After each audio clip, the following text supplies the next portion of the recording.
Fala pessoal, tudo bem? Professor Luiz Fernando, seu professor de História. Seja bem-vindo ao nosso canal História para Vencer Concursos. Vencer concursos de carreiras policiais. Bem-vindo ao nosso canal. Estamos na aula de número 13. Vamos para a Revolução Industrial, formação da classe operária, certo? Então, assim, galera, quem está chegando agora, quem está nos assistindo pela primeira vez, primeira coisa, deixa aquele like na nossa aula e também se inscreva no canal se você não é inscrito e compartilha aí com os amigos o nosso canal. História para Vencer, professor Luiz Fernando, tá certo? Então, por favor, se inscreva no canal e deixa esse like. Bom, galera, as nossas aulas, elas são contínuas, né? Quem está nos acompanhando aqui desde o início sabe que se perdeu uma aula, para assistir a próxima aula, é bom olhar a aula anterior, para não perder o passo a passo, para não perder a evolução dos nossos estudos, beleza? Então, esse é o principal. Se você está chegando agora, pela primeira vez, acompanhe essa aula até o final e depois assiste a nossa playlist, o link está na descrição, beleza? Agora, mais uma vez, eu peço para você se inscrever no nosso canal, não vá embora, não fica pé da vida comigo não, mas fica aí no nosso canal, tá? Assiste a nossa aula, me segue lá no História para Vencer, no Instagram. Olha só, pedi para você não ir embora, por quê? Porque eu vou te dar o PDF da aula de hoje e das aulas anteriores, de forma inteiramente gratuita, tá? Então, baixa aí o teu PDF. Na aula de hoje, o PDF está gratuito. Não, você clica lá no link, eu não vou te levar para nenhum site de compra. Você vai baixar esse PDF direto, tá beleza? Bom, agora a gente vai falar sobre a Revolução Industrial, a Revolução Industrial do século XVIII. Na Inglaterra, a Inglaterra foi o país pioneiro, né, a desenvolver as suas maquinofaturas. Então, no processo do modo de produção, do trabalho, né, no sistema capitalista, ele sofreu uma evolução, né? Ou seja, o modo de produção, ou seja, a produção artesanal, na verdade, né, a produção artesanal, ela evoluiu para a produção manufatureira e para a produção industrial, beleza? Então, nós temos o artesanato, um grupo de famílias que dominava todo o processo de produção, lá da Baixa Idade Média e também da Idade Moderna. Nós vamos ter o aparecimento, né? Eu digo assim, aparecimento, mas não é que ele é instantâneo. No século XVI, no século XV, aparece esse grupo social detentor de capital que passa a investir no processo produtivo, comprando ferramentas, comprando matérias-primas e também fazendo seus galpões. E essa galera, esse grupo social com poderio econômico é a burguesia, ok? Então, a burguesia ela não surge do nada, né? Ela não surge assim instantaneamente no século XV. Foi um grupo social que estava em processo de desenvolvimento, né, econômico e social, tá? Desde a Baixa Idade Média, desde o século XI. Então, esse grupo social ele passa a investir na produção, mas eles vão contratar artesãos, aprendizes, etc., para trabalhar nas suas manufaturas. Qual é a diferença das manufaturas para o sistema artesanal? É que no artesanal havia ali o domínio de um grupo familiar, certo? E no manufatureiro vamos ter o quê? Um burguês que vai passar a controlar não só o processo de produção, ou seja, pagando alguém para fazer para ele, certo? Porque as ferramentas, o galpão, tudo pertencia ao burguês, mas também ele vai passar a produzir em larga escala, até chegar lá na segunda metade do século XVIII, quando vem a mecanização desse processo produtivo. E é essa própria burguesia que vai investir nesse processo das maquinofaturas, substituindo a manufatura pela maquinofatura, beleza? Então, a gente tem esse cenário. E claro que o grupo dos trabalhadores, ou seja, aqueles que só tinham a sua mão de obra, eles vão vender a sua mão de obra para o burguês, para o industrial, certo? Então, você vai ter aí o desenvolvimento, né, daquele que detém o controle econômico e a propriedade de todo o processo produtivo, e aqueles que só tinham a sua força de trabalho e seus filhos, ou seja, o proletariado, beleza? Então, a gente tem aí esse cenário. Bom, em algumas regiões, esse desenvolvimento industrial ele ocorre de forma lenta, outros demoram pra caramba, né, para evoluir, como é o exemplo da Rússia, ok? Mas a Inglaterra a gente considera como o Estado, né, o país pioneiro que revolucionou esse processo. Mas por que, professor? Porque a burguesia inglesa ela conseguiu controlar o governo da Inglaterra. Você deve lembrar das revoluções inglesas, a puritana e a gloriosa. E com a Revolução Gloriosa, a Inglaterra, né, passou a ser governada pela burguesia. E essa burguesia ela vai, claro, né, fazer leis, por exemplo, e medidas, né, que protegiam os seus interesses industriais. Então, isso é um ponto, mas a gente vai ver outros pontos, outros fatores que desencadearam essa revolução industrial. Aqueles países que já tinham a mentalidade de investir, certo, o seu capital, eles conseguiram evoluir, eles conseguiram desenvolver a sua indústria. Aqueles países, como por exemplo os ibéricos, que dependiam das suas colônias para o seu desenvolvimento, esses países eles se atrasaram nesse processo produtivo. Mas concluindo aqui a nossa introdução, concluindo aqui, a Revolução Industrial, ela inicia na Inglaterra, mas ela se espalha pela Europa, ok? Já no século XIX, no início do século XIX, nós vamos ter muitos países do continente europeu já elaborando a sua revolução industrial, certo? Então, vamos lá. Ó. Aqui ao lado, aqui ao lado, nós temos as razões do pioneirismo inglês. As razões do pioneirismo inglês. Então, observem aí na tela. A combinação de fatores políticos, sociais e econômicos garantiu à Inglaterra as condições fundamentais para a Revolução Industrial. Então, a gente tem as particularidades inglesas, tá? Nesse caso aqui da Revolução Industrial, a gente não vai poder generalizar esse fato. Nesse caso aqui, são coisas específicas da Inglaterra. Por que ela foi a pioneira? Então, nós temos aqui o aspecto político, que nós vimos na aula de número 12, tá, galera? Ali eu cometi um erro na aula 12, e o meu slide apareceu como aula 11, mas lá é aula 12, beleza? Então, você que vai assistir essa aula pela primeira vez, não se assuste. É aula 12 mesmo. Eu vacilei ali, mas vamos que vamos, isso não interessa agora. Então, as razões aqui políticas, nós temos a consolidação do Estado burguês em fins do século XVII. Nós temos o sucesso, digamos assim, para a burguesia, claro, né, da Revolução Gloriosa. Ok? Revolução Gloriosa, onde o rei reinava, mas não governava. Né? Então, de fato, era a Câmara dos Comuns, o parlamento inglês, que passou a governar. E o parlamento inglês, a Câmara dos Comuns, ela era recheada de burgueses e puritanos também, tá beleza?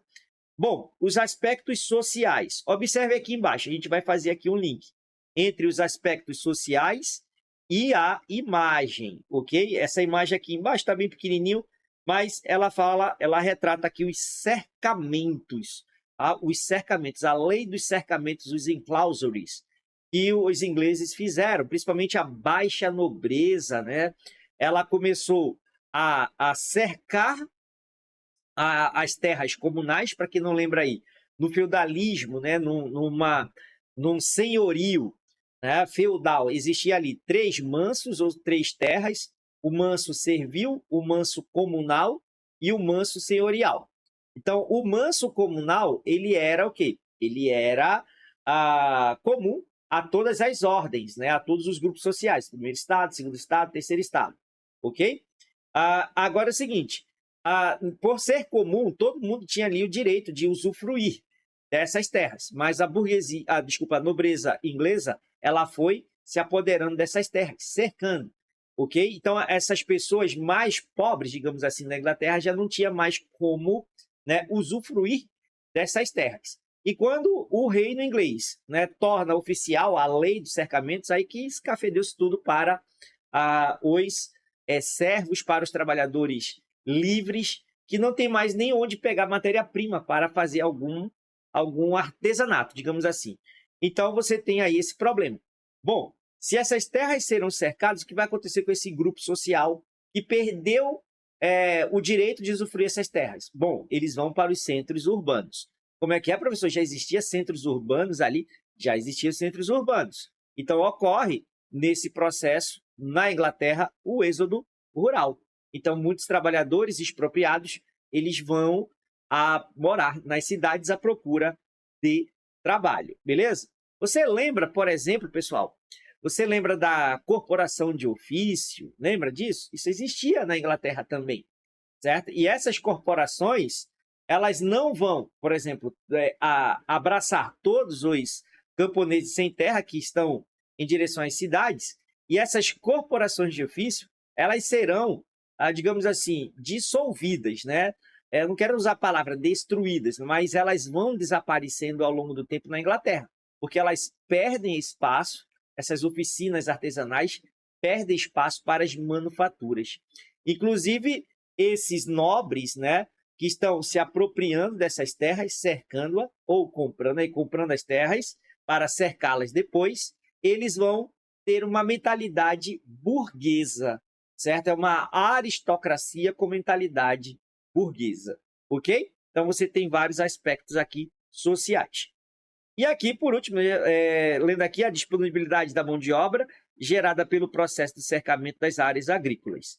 E o fator ou razão econômica, a existência de capitais disponíveis. Galera, lembra da Rainha Elizabeth I, que ela investiu na colonização inglesa nas Américas, certo? Seja através dos saques que ela permitia que a marinha inglesa fizesse aos territórios portugueses e espanhóis, seja na tentativa de colonização inglesa na América do Norte, né, na costa leste do atual Estados Unidos.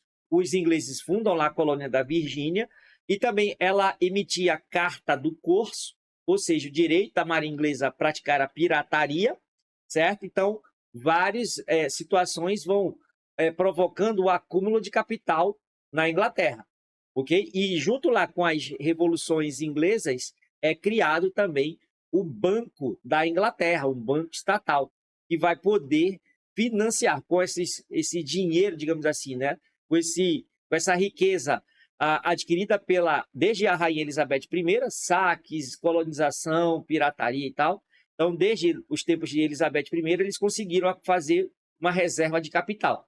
E agora a burguesia, no poder, vai investir.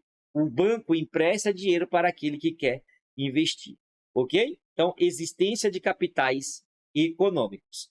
Aqui ao lado nós temos as razões do pioneirismo inglês, continuando, diversas inovações técnicas ao longo do século XVIII, né? Incentivo da burguesia inglesa, inclusive, a fazer essas atividades, né? Ou seja, incentivando a criação, digamos assim, o cara ganhava dinheiro ao inventar alguma coisa. Pegue aí os cafés de vocês. E aqui nós temos alguns exemplos, né, da lançadeira volante. Então, a Revolução Industrial, a mecanização, né, do setor industrial começou na indústria de tecidos, na indústria têxtil. Você que assistiu às nossas aulas sobre o Maranhão, a colonização do Maranhão, no século XVII e século XVIII, principalmente no século XVIII, na segunda metade do século XVIII, com o Marquês de Pombal, o Maranhão passou, né, a ser um importante exportador de algodão para a indústria inglesa. Tá aí, ó. Então, a mecanização da indústria na Inglaterra, certo? Começou na indústria têxtil. Então, os ingleses precisavam de matérias-primas, tá? O algodão. Então, a velocidade de se produzir tecidos aumentou. Então, qual era a demanda dos ingleses? O algodão. E quem tinha a oferta? O Maranhão, ok? Até certo ponto, né, galera? Mas vamos que vamos aqui. Se perdeu essa aula, vai assistir essa aula depois de assistir a aula de número 13. Mas vamos lá. Lançadeira volante, de 1735. A máquina de fiar Spinning Jenny, de 1764. E o tear hidráulico, de 1769. Beleza? Então, vamos aumentar a tela aqui. Em 1769, James Watt aperfeiçoou a máquina a vapor, criada por Thomas Newcomen, marco fundamental da Revolução Industrial. E aqui nós temos o exemplo da máquina a vapor, já do século XIX, né? Então, o vapor, o carvão, vai servir como matéria-prima para a geração de energia. E aqui nós temos o exemplar das revoluções industriais na história. Aqui a gente não vai entrar no mérito, pessoal, do Taylorismo, do Fordismo, do Volvismo, etc., porque isso aí a gente vai deixar para a turma de Geografia.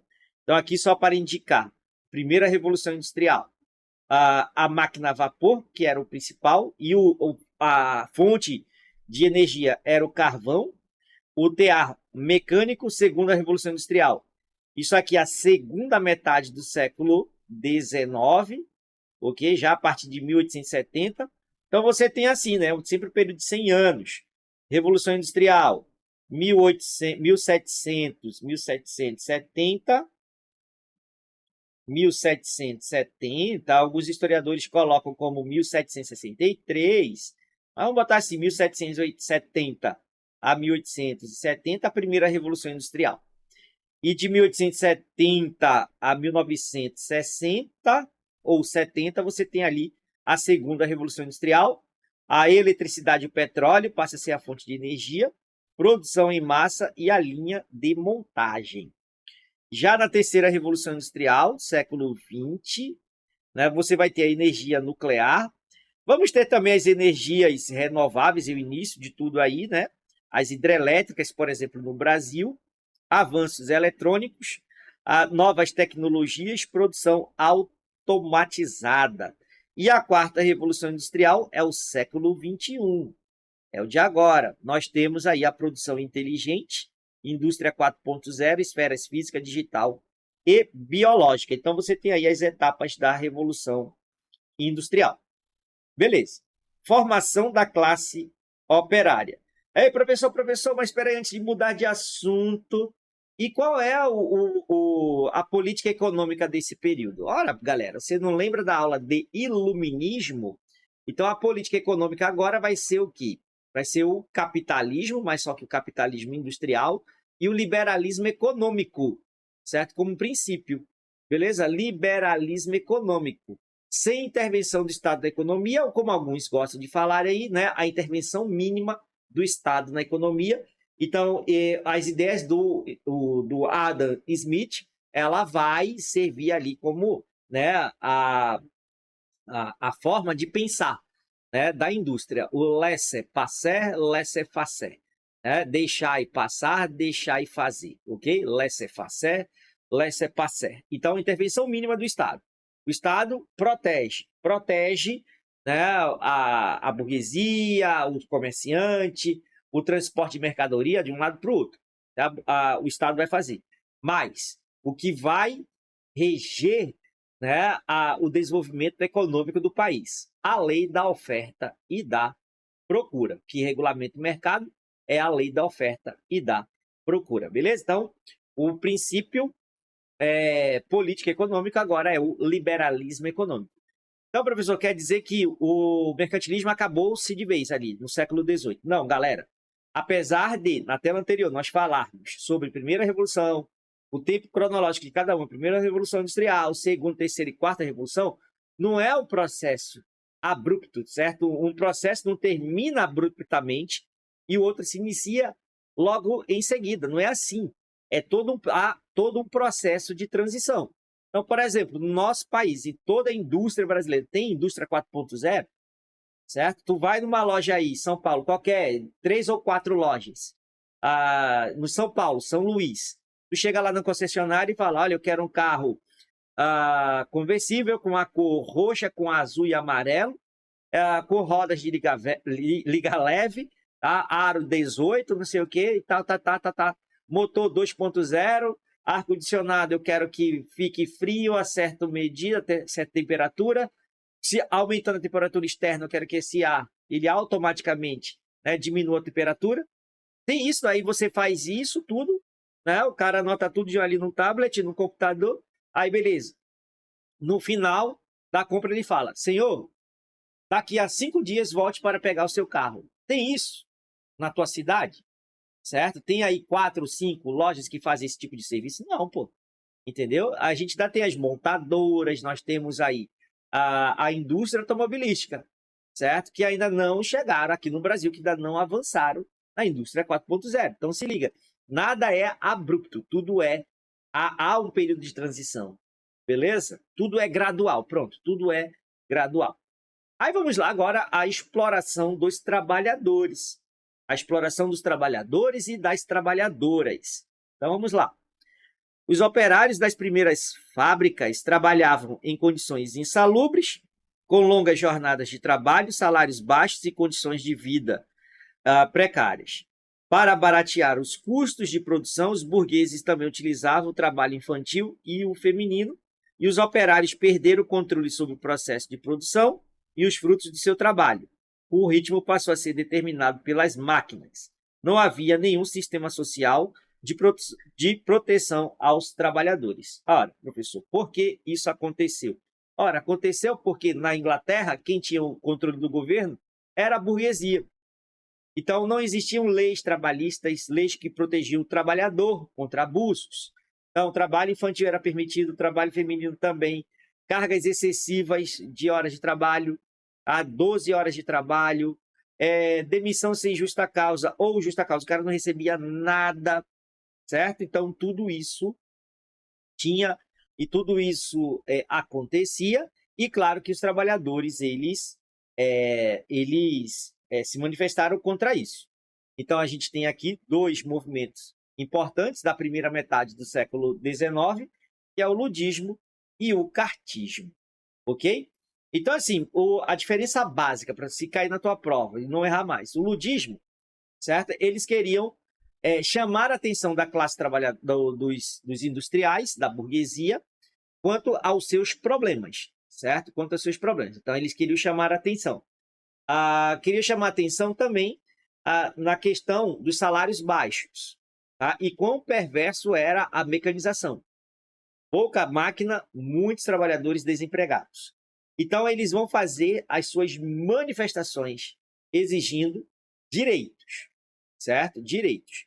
Já o movimento cartista, ele vai ser um movimento que vai lutar por direitos, mas ele também, o cartismo, vai lutar por participação política, ampliação de cidadania política na Inglaterra, ok?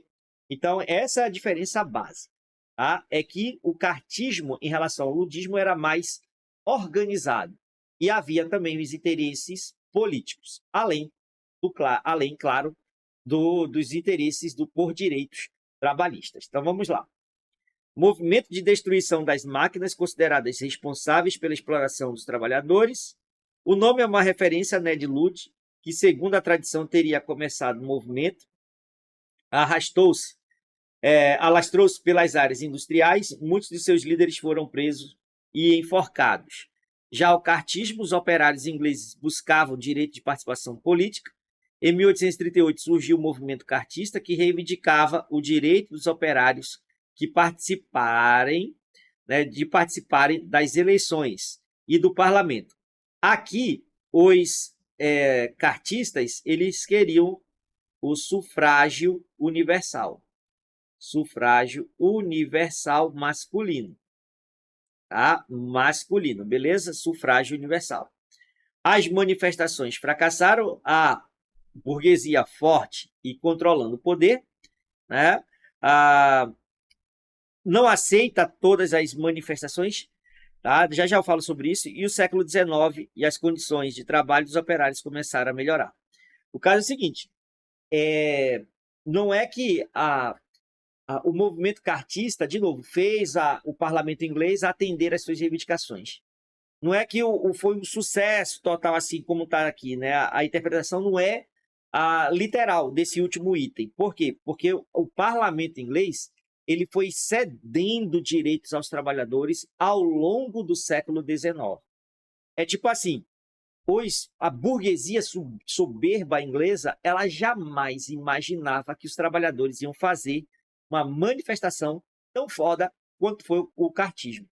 Um documento, uma carta, a Carta do Povo, eles redigiram, exigindo ali férias remuneradas, descanso semanal remunerado, leis trabalhistas para o trabalho infantil e feminino, certo? Ou seja, jamais aquela burguesia imaginava, né, imaginou que trabalhadores pudessem pensar, pô. Entendeu? Jamais eles pensaram isso. Cara, como é que essa burguesia conseguiu chegar nesse nível? Se esses, né, pé rapado só sabem trabalhar.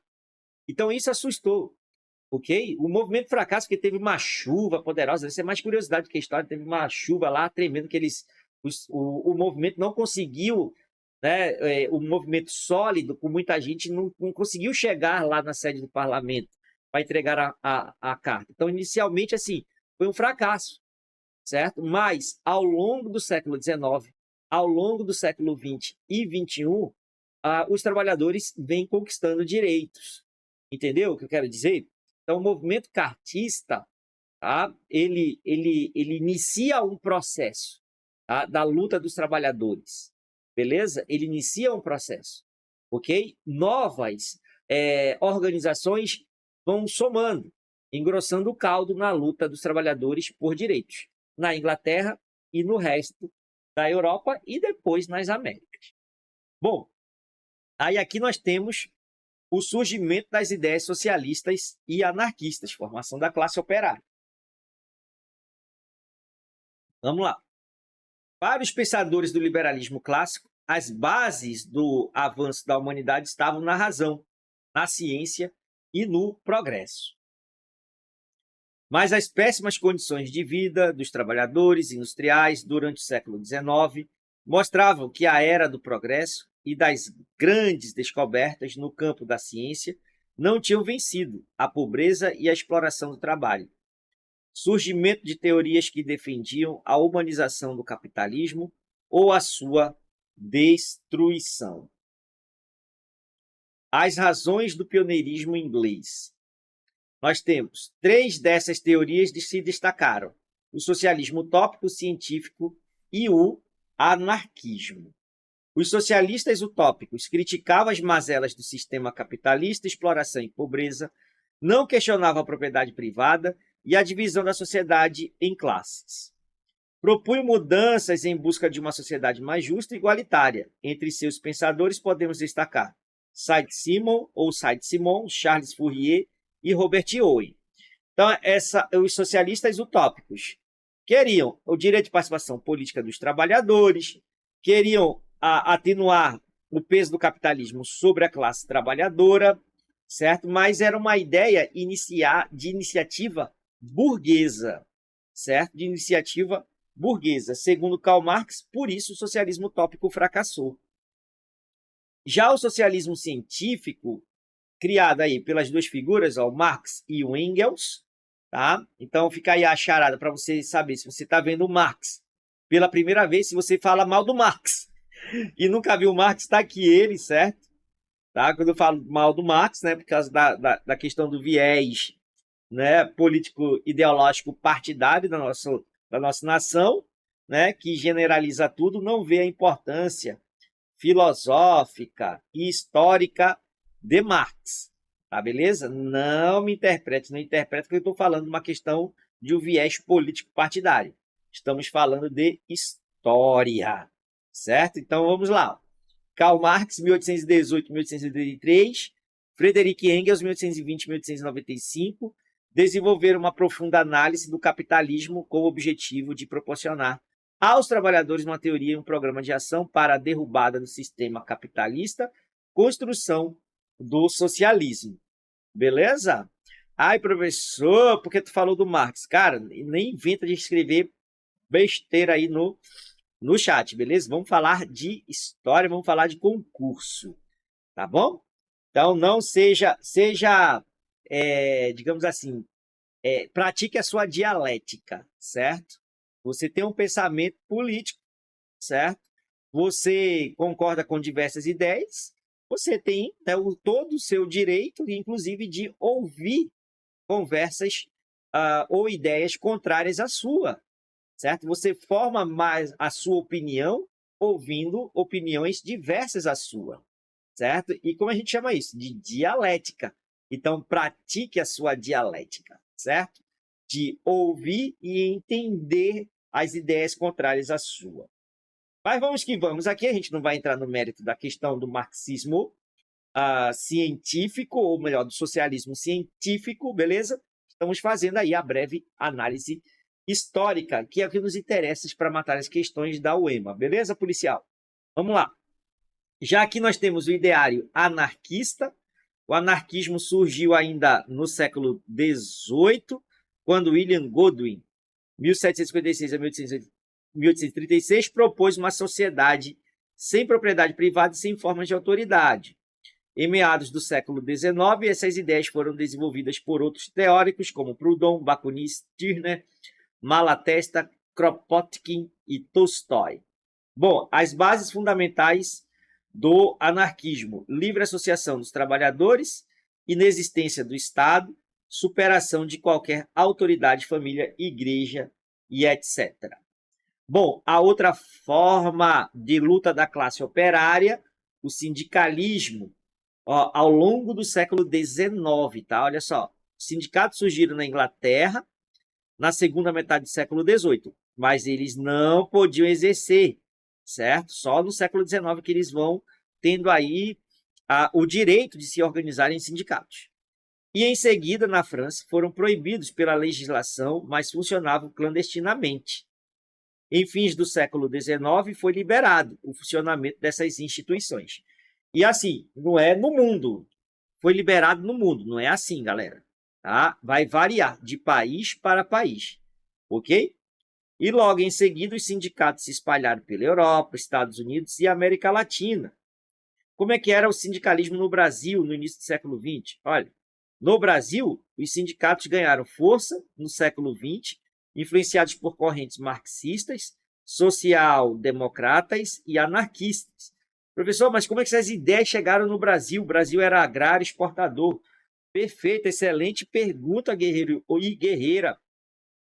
No século XIX, no Brasil, principalmente a partir de 1850, nós tivemos um surto industrial. A nossa figura marcante de empreendedor brasileiro foi o Barão de Mauá. Então, a nossa indústria, né, ela começa a se desenvolver mais a partir daí de 1850. E em 1870, nós vamos ter a entrada no Brasil de muitos imigrantes europeus.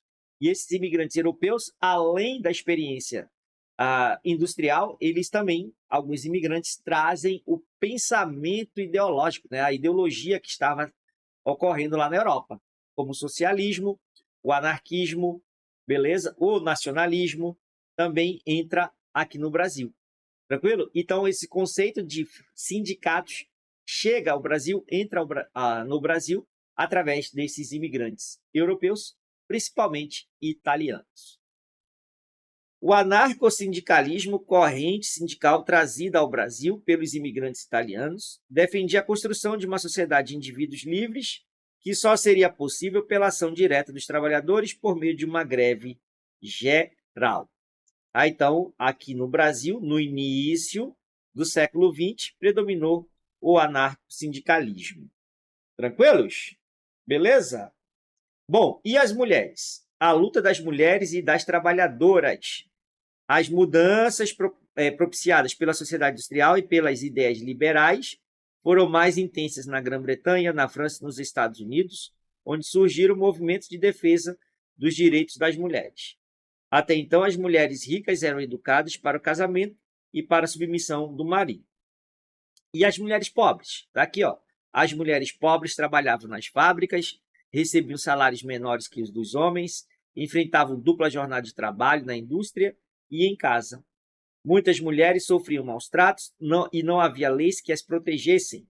Vários movimentos surgiram nesse período para defender o sufrágio feminino, o direito à educação e a qualidade de uma sociedade mais justa. As lideranças dos movimentos feministas foram discriminadas e perseguidas, mas elas foram as precursoras do feminismo, que ganharia forças em meados do século XX, beleza? Então, nós temos aí, né, o movimento feminista, e você que assistiu a nossa aula de Revolução Francesa, aula de número 12, sabe que nós temos, na história da França, uma mulher que participou da Revolução e que já lá no século XVIII, né, queria mais direitos para as mulheres, as francesas naquele caso, que foi a Olympe de Gouges, né?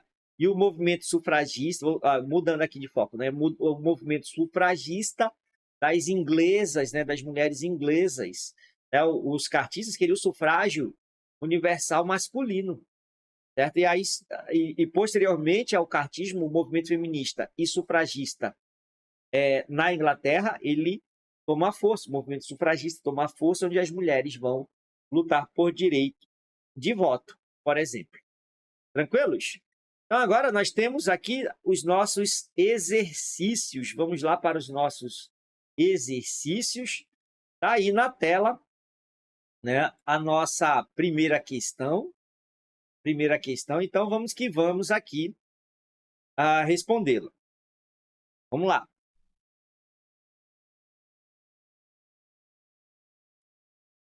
Primeira questão. Entrar numa fábrica pela primeira vez podia ser uma experiência aterrorizante. O ruído e o movimento do maquinário, o ar sufocante cheio de pó de algodão, muitas vezes mantido opressivamente quente para reduzir a quebra. O fedor penetrante de óleo, de baleia e de gordura animal, usados para lubrificar as máquinas. Antes da disponibilidade de produtos petrolíferos e do suor de centenas de trabalhadores, os semblantes pálidos e os corpos doentios dos operários. O comportamento feroz dos supervisores, alguns dos quais carregavam cintos ou chicotes para impor disciplina. Nas salas de tecelagem, o barulho ensurdecedor de dezenas de teares, cada um com uma lançadeira recebendo pancadas de martelo umas 60 vezes por minuto, impossibilitava que os trabalhadores se ouvissem. A história da fábrica e a construção do mundo moderno. O trabalho nas primeiras fábricas inglesas é caracterizado, no excerto, pela insalubridade e opressão no meio ambiente de trabalho, pela apropriação do tempo e do excedente do trabalho pelo capitalista, pelo aumento da produtividade e da otimização do ritmo de trabalho, pelo desenvolvimento da tecnologia e da divisão de tarefas, e pelo aproveitamento de energia de origem mineral. Resposta correta é a letra A. A de aprovado e aprovada. Vamos lá para a questão de número 2. Essa aqui eu vou fazer diferente, vou ler pelo comando da questão primeiro, tá, galera? Olha só.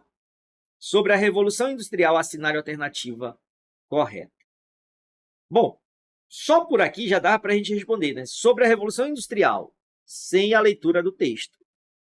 Tá? Se tu chegou nesse nível aqui, se você já consegue, a gente vai ter aula aqui, a gente vai fazer o simulado de vocês, ainda aqui no YouTube, tá? Mas eu ainda vou dar dicas aqui de como resolver essas questões que envolvem texto base, tá? Mas como é uma aula ainda, vamos lá para o texto base.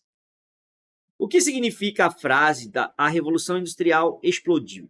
Significa que em dado momento da década de 1780 e pela primeira vez na história da humanidade foram retirados os grilhões do poder produtivo das sociedades humanas, que daí em diante se tornaram capazes de multiplicações de homens, mercadorias e serviços de forma rápida, constante e até hoje ilimitada.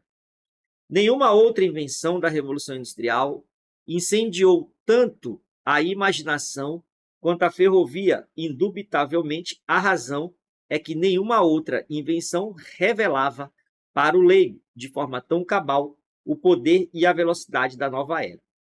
A entrada de ferro ia arrastando sua enorme serpente, emplumada de fumaça, à velocidade do vento, através de países e continentes com suas obras de engenharia, estações e pontes. Tu não pode esquecer também, certo, pessoal, que quando a gente fala de Revolução Industrial, a gente tem os impactos ambientais também. Lendo esse texto, ainda bem que eu li, né? Lendo esse texto, ele fala aí sobre a questão da fumaça, né? Que vai poluir a atmosfera, né? E também ocorria a poluição de rios, onde os dejetos fabris eram jogados diretamente sem tratamento nenhum. Tá beleza? Então vamos lá. Sobre a Revolução Industrial, assinale a alternativa correta. O processo de industrialização mundial iniciou-se no sul dos Estados Unidos, está fora. Começou na Inglaterra.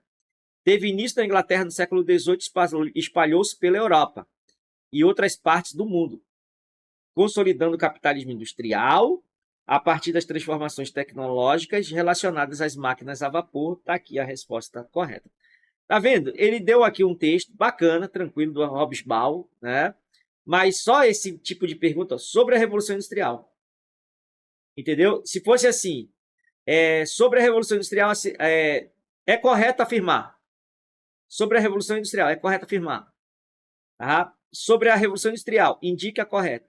Enfim, pela forma da pergunta, pela característica da pergunta, tu não precisa ler o texto. Tá bom? Mas isso a gente vai treinando aqui no canal História para Vencer.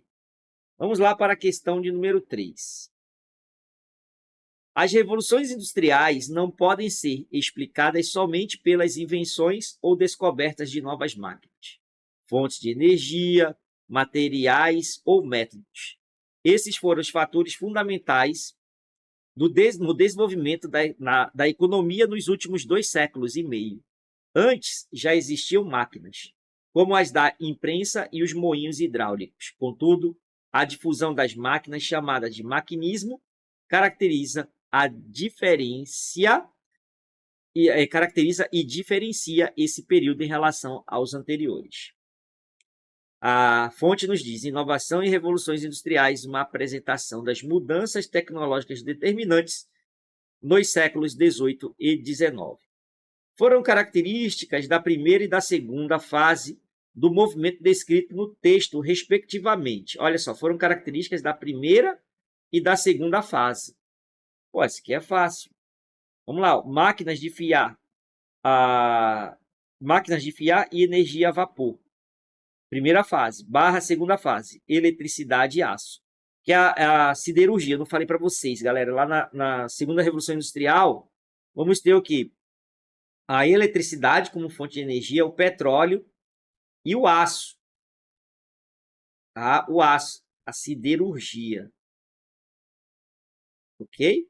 Você vai ter o ferro na primeira revolução industrial, o vapor. Na segunda revolução industrial, eletricidade ou petróleo, certo? E a siderurgia, o aço. Beleza? Então, a resposta correta da 3 é a letra A. Questão 4. O texto escrito em 1840 expressa uma posição. Então, veja que aqui não tem para onde fugir. Tem um textão aí, a gente vai ter que ler o texto. Por quê? Porque o texto é escrito em 1840, expressa, a gente não sabe o que aconteceu em 1840. Qual é o contexto histórico? Eu sei aqui, ó, golpe da maioridade, 1840. Certo? Golpe da maioridade. Mas aí tu vai ficar pensando na prova toda, pô, 1840 golpe da maioridade, 1840 não sei o quê. Então vai ter que ler, cara. Então vamos lá, é a forma, entendeu? É a característica da pergunta, que você vai ter que ler sempre, primeiro a pergunta, depois vai para o texto. Dependendo da característica, tá? Sobre o golpe da maioridade, ensinar a alternativa correta. Então, opa, já sei que ele quer uma alternativa sobre o golpe da maioridade, então não vou ler o texto. Mas nesse caso, não deu outro fato para a gente desenrolar essa guerra aqui, tá? Então vamos lá para o texto. Se eu tivesse que responder a seguinte pergunta: o que é a escravatura?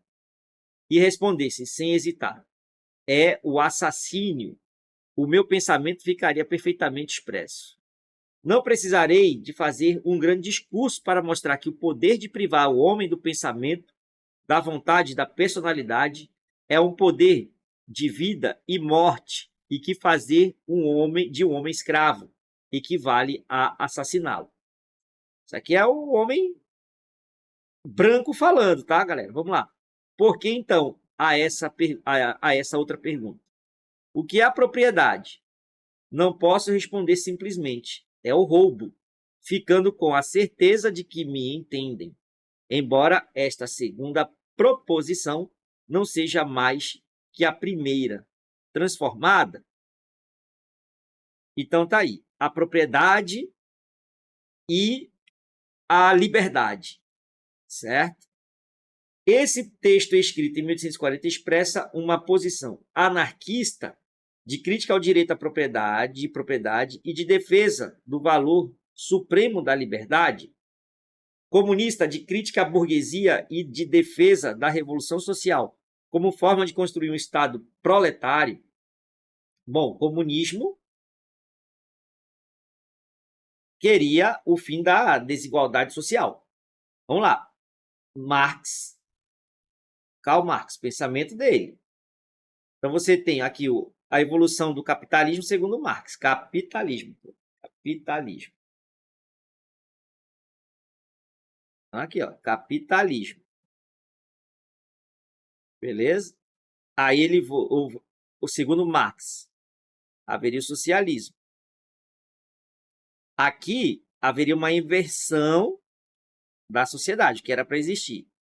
Burguesia no topo da sociedade e o proletariado embaixo. Então, por uma revolução proletariada, organizada e disciplinada, essa pirâmide social ela mudaria. Proletariado em cima e a burguesia embaixo. Ou seja, aqueles que detinham sempre a superestrutura, por exemplo, a política e a justiça, que estava aqui em cima, deveria ser derrubada, invertida. Certo? E agora, ao contrário das outras revoluções, essa superestrutura deveria ser banida. Então, política, justiça, ideologia, sendo tudo isso extinto através de uma ampla rede de educação, isso falando de forma bem sucinta, tá, galera? Do socialismo, essa sociedade conseguiria chegar no comunismo. Beleza? Então, no comunismo, a sociedade viveria comum e não construir um Estado proletariado. Porque, segundo Marx, não existiria Estado no comunismo. Ah, então, professor, o socialismo, segundo Marx, é a transição. Exatamente, guerreiro e guerreira. Seria a transição do capitalismo para o comunismo. Perfeito? Ah, então quer dizer que nunca chegamos no Estado verdadeiramente, no comunismo verdadeiramente. Não. Coreia do Norte tem Estado. Cuba tem Estado. Partido político, etc. Beleza? Bom, a letra C, a liberal, de defesa do direito de propriedade, de crítica das desigualdades sociais. D, positivista, de crítica à falta da ordem social e da defesa de ações voltadas ao progresso, positivismo. Isso aqui vai ser aula 14, tá, galera? As revoluções liberais e o positivismo. A gente vai falar no imperialismo, tá beleza? Também. A letra E, marxista, de defesa da eliminação da propriedade privada e crítica ao regime de trabalho assalariado. Bom, esse aqui, ó, o pensamento de defesa da eliminação da propriedade e a crítica ao regime assalariado. Isso aqui está certo, mas não é o que o texto está falando. O texto está falando sobre o anarquismo. Beleza? Tranquilo? Tranquilo? Então a resposta é a letra A. Vamos lá para a questão de número 5.